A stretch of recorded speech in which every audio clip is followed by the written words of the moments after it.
Lalu sejauh apa ancaman resesi global ini menghantam Indonesia? Kami akan mengulasnya bersama dengan Fitra Faisal, ekonom dari Universitas Indonesia, dan Mirdal Gunarto, ekonom dari Maybank. Selamat siang Pak Fitra dan juga Pak Mirdal. Selamat siang Bu Sinta. Baik, saya kalau gitu ke Pak Fitra dulu ya Pak. Ini kalau kita lihat seberapa dekat Pak dunia dan Indonesia khususnya dengan resesi? Ya, jadi kalau memakai definisi technical recession, sepertinya probabilitas kita untuk jatuh ke periode itu cukup kecil ya, karena even dibanding dengan periode taper tantrum beberapa waktu yang lalu, kita tidak mengalami resesi sama sekali. Wilayah technical recession itu kan berdasarkan konsensus itu adalah kalau 2 periode atau 2 kuartal berturut-turut kita mengalami periode pertumbuhan negatif, yang mana berdasarkan proyeksi kami, even the worst case scenario tahun 2023 itu kita paling buruk jatuh di level 4%-an, 3-4% itu paling buruk. Artinya dalam kondisi paling buruk pun kita masih tumbuh, dan kalau kita bicara mengenai technical recession masih seperti probabilitas masih cukup kecil, meskipun tentu kita harus waspada. Kewaspadaannya adalah melalui jalur imported inflation. Nah, dalam kondisi sekarang, kita memang masih cukup aman dalam konteks oversupply. Tetapi bisa dilihat dari sisi yang lain, konteks oversupply ini jangan kemudian terlalu agresif di ekspor gitu ya. Karena selama ini kita mengentertain ekspor, sebagaimana di tahun 2021 kita mengalami semacam surplus perdagangan yang terbesar semenjak tahun 2006 ya, 35 miliar US dollar, 36 miliar US dollar, di mana pada saat itu kita lihat juga yang menjadi dominasinya adalah dari sisi komoditas. Nah, ketika kita terlalu agresif melakukan ekspor di komoditi, berdasarkan simulasi kami ya, jadi ada semacam simulasi teknis yang disebut sebagai impulse response function, ini akan kemudian menghadirkan justru efek kontraksi ekonomi mulai tahun 2023 antara minus 0,7 sampai minus 0,8%. Artinya kalau kita pegang asumsi makro di tahun 2023 5,2 sampai 5,9%, even the worst case scenario itu jatuh di level 4%-an. Yang paling buruk sekalipun, kalaupun miss dari situ, itu masih tetap tumbuh. Nah, yang kita perlu khawatirkan sekarang adalah sebagaimana yang saya sampaikan tadi adalah lewat jalur imported inflation tadi. Suatu hal yang sebenarnya kita sekarang tidak mengalami itu secara cukup signifikan, tetapi kalau input produksi dikeluarkan semua, itu kita akan terpapar langsung lewat jalur imported inflation. Secepat apa? Nah, berdasarkan simulasi kami yang disebut sebagai Gauss-Markov switching regime, sekarang kalau kita lihat bandingkan antara Producers Price Index dengan Consumer Price Index, itu kan gapnya itu cukup signifikan. Nah, kita mengukur kemudian probabilitasnya dengan simulasi ini, secepat apa gap yang tinggi ini ada Producer Price Index dan Consumer Price Index itu ditransmisikan langsung. Jadi udah give up produsennya, kemudian ditransmisikan ke konsumen. Ya, jadi probabilitasnya itu cukup tinggi dan secepat-cepatnya ini masuk di kuartal 3 tahun ini. Jadi kita bisa melihat bahwa satu indikasinya kemarin inflasi kita sudah tertinggi year on year semenjak tahun 2017. Dan ini menjadi implikasi berikutnya di kuartal 3 dan juga kuartal 4. Begitu Mbak Sinta. Baik, lihat kan di Amerika juga inflasi sudah mulai tinggi begitu ya, lalu di Indonesia juga demikian gitu. Namun kan nilai tukar rupiah ini masih rendah, sementara juga suku bunga juga masih ditahan. Anda sendiri melihatnya akan seperti apa kondisinya ke depan? Ya, pada akhirnya Indonesia akan bertindak realistis ya. Sekarang ini kan memang karena enggan saja kemudian berselisih paham dengan pemerintah karena kita dalam kondisi untuk memacu momentum pertumbuhan. Tetapi biar bagaimanapun kita kemudian harus memoderasi kepentingan-kepentingan itu untuk kepentingan yang lebih sifatnya jangka panjang. Dalam konteks ini ya perlu ada pengetatan juga dari sisi moneter. Untungnya kita dalam kondisi fundamental tadi sebagaimana yang saya sampaikan dalam kondisi yang cukup baik, oversupply dan seterusnya.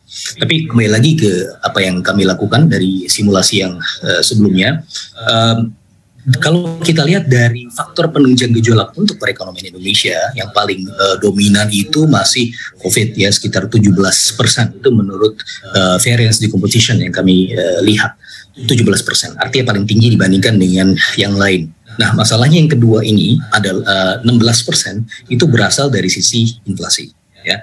probabilitas terjadi pandemi ini mulai lebih ke arah yang moderat meskipun ada shock beberapa kali, tetapi kita melihat dari sisi data epidemiologi ini cukup terkendali. Nah, justru yang melonjak probabilitasnya adalah dalam konteks inflasi ini.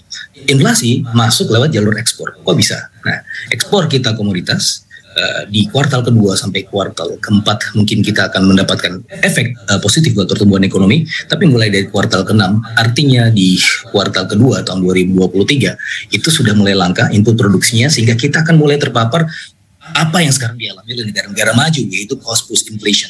Nah, kita tentu tidak ingin mengalami itu, suatu fleksibilitas atau suatu luxury yang kita alami sekarang. Tentu kita tidak harus lepas begitu saja, dan konteksnya harus selalu waspada. Nah, dalam konteks penanganan komoditas dalam hal ini tidak hanya bicara mengenai kewaspadaan dalam konteks threshold ekspor, tetapi kita juga harus berbicara mengenai penguatan regional. Ada satu presiden yang sudah kita alami post 1998 crisis adalah Chiang Mai Initiative. Ya, itu memang dalam konteks moneter, penguatan dari sisi international reserves ASEAN plus 3 countries. Tapi kita bisa melihat juga sebagai presiden itu tadi kita tarik ke sana sekarang, kita bisa melakukan penguatan regional dari sisi komoditas, dan itu sangat bisa dilakukan. Karena mulai dari bulan Mei tahun 2020 sebenarnya saya sudah menyampaikan concern ini kepada Menteri Perdagangan bahwa akan terjadi demand overshooting yang kemudian tidak mampu diikuti oleh supply. Pada akhirnya apa? Harga komoditas naik. Ini kenapa? Karena kemarin ada stimulus moneter besar-besaran, ada demand overshooting karena secara natural demand itu memang akan melampaui supply dan akan lebih cepat pertumbuhannya, apalagi selama pandemi justru supply ini bergerak lambat. Dan oleh karena kita melihat sekarang harga komoditas meningkat dan seterusnya, dan ditambah lagi dengan risiko geopolitik, dan pada saat ini semakin penting kiranya kita untuk kemudian melakukan penguatan kerjasama regional tersebut, gitu ya, dan kemudian meleverage Bulog bukan hanya di level nasional, tapi juga di level logistik regional. Bisa nggak? Doable. Ini masalah negosiasi dan lobby di tingkat negara dan tingkat regional. Begitu, Mbak Sinta. Baik, Pak Fitra, kalau kita lihat mengenai posisi nilai tukar rupiah begitu ya, yang terus tertekan bahkan di kisaran 15.000, apakah ini sebetulnya menjadi sinyal awal kita akan memasuki gerbang resesi?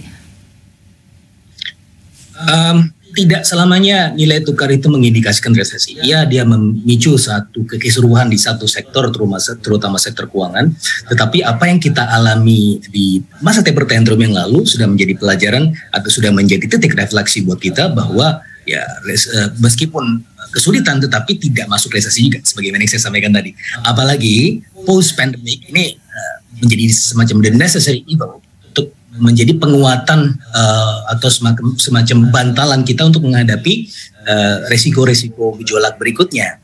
Salah satunya adalah dari sisi penumpukan reserves. Nah, ini sebenarnya suatu luxury yang kita alami dan tidak kita miliki sebelumnya. Dan ini adalah buah dari pandemi, karena kalau kita lihat selama pandemi justru terjadi pelemahan demand di awal, dan itu kemudian dikompensasi dengan peningkatan surplus perdagangan. Dari surplus perdagangan ini sebenarnya kita bisa menabung seperti dulu kalau di kitab Al-Quran atau di Bible ada 7 tahun kemakmuran, ada 7 tahun kesulitan. Kita sudah melewati mungkin tipe surplus perdagangan yang luar biasa signifikan selama 2 tahun terakhir. Nah, ini saatnya kita saving. Jangan sampai semua surplus tersebut kita keluarkan, karena tangkainya itu kalau sampai kering kita tidak punya lagi topangan untuk masa depan. Sehingga mulai dari sekarang kita harus berjaga-jaga. Salah satu indikatornya begini, salah satu saja yang saya sampaikan di sini. Jerman sudah mengimpor alat berat ya untuk kemudian menambang batu bara mereka di sana. Dan menurut Asosiasi Batu Bara, ini data dari alat beratnya, ini kita sudah, kalau misalnya kita ekspor semua, itu nggak ada yang buat kita. Gitu kan, dalam konteks yang mereka memang langka dari sisi Jerman dan negara-negara Eropa lain, diputus gasnya oleh Rusia, dan pada akhirnya mereka harus kembali lagi merating komposisi energi mereka, balik lagi ke fossil fuel, imbasnya kita. Tapi kalau misalnya kita ekspor semua, terus buat kita mana gitu kan. Nah, ini suatu hal yang perlu kita pikirkan matang-matang. Jangan sampai kemudian kita lepas kacamata kita sehingga tidak bisa melihat di jangka panjang. Harus dipakai terus supaya nanti tidak myope begitu. Baik, sekarang kita ke Pak Mirdal, ke Pak Fitra. Pak Fitra, kalau kita lihat begitu ya, laju inflasi di Indonesia pada bulan Juni lalu kan menjadi salah satu yang tertinggi begitu dalam 5 tahun terakhir. Nah, apakah ini sebetulnya sudah mencerminkan kondisi realnya atau malah justru bisa ada ancaman inflasi yang lebih besar di tahun-tahun mendatang?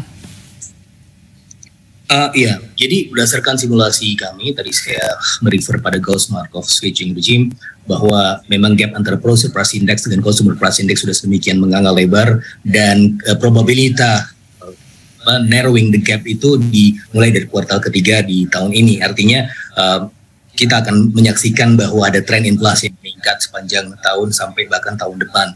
Dan tren kemarin yang kita alami 4,35% tertinggi semenjak 2017, itu sebenarnya masih dalam rentang yang di bawah ekspektasi kita.